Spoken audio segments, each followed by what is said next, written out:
Hi, welcome to the video series for Courageous Journeys, a psychotherapy practice specializing in working with adults who are sexually abused as children. I'm Peggy Oliveira and I am owner and psychotherapist with Courageous Journeys. I've decided to create this video series on things related to sexual abuse in an effort to not only provide information and support to not only victims, but maybe somebody who cares about a victim of child abuse, but also to provide hope for the possibility of healing. While there is a lot more discussion about issues related to child sexual abuse or about the reality of child sexual abuse, what they tend to focus on mostly is the fact that it's happening through the news media, but also the devastation that it creates. And it does. It definitely creates long-term damaging effects. But when that becomes the focus, it creates an even stronger sense of hopelessness for people who have been through it. And what is missing is that possibility for healing.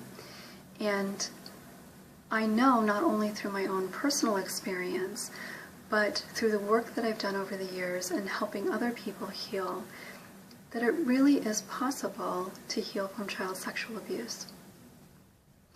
And in creating this video series, I am hoping that it becomes a resource for support and connection.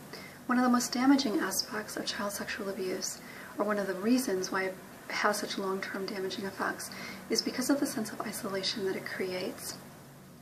And through this experience, I am hopeful that not only will people feel support, but through that connection, feel much less isolated.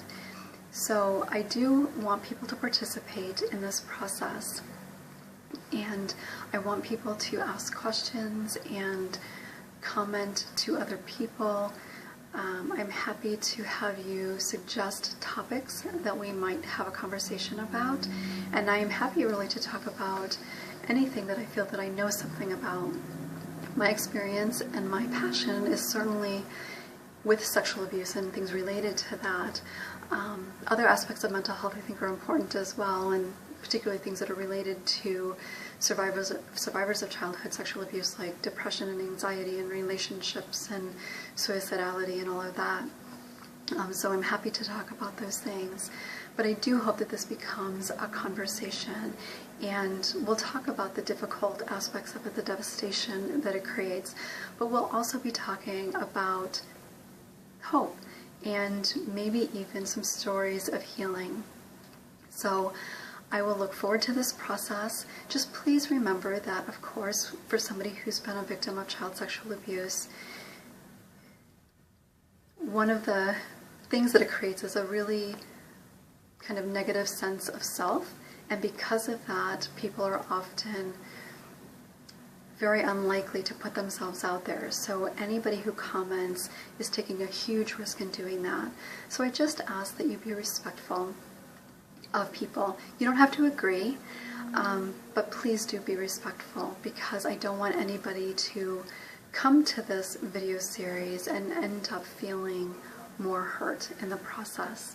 So I will look forward to seeing how this unfolds, and I hope that people are able to gain something from the information that I share and the process and the support that other people are providing as well. So until next time.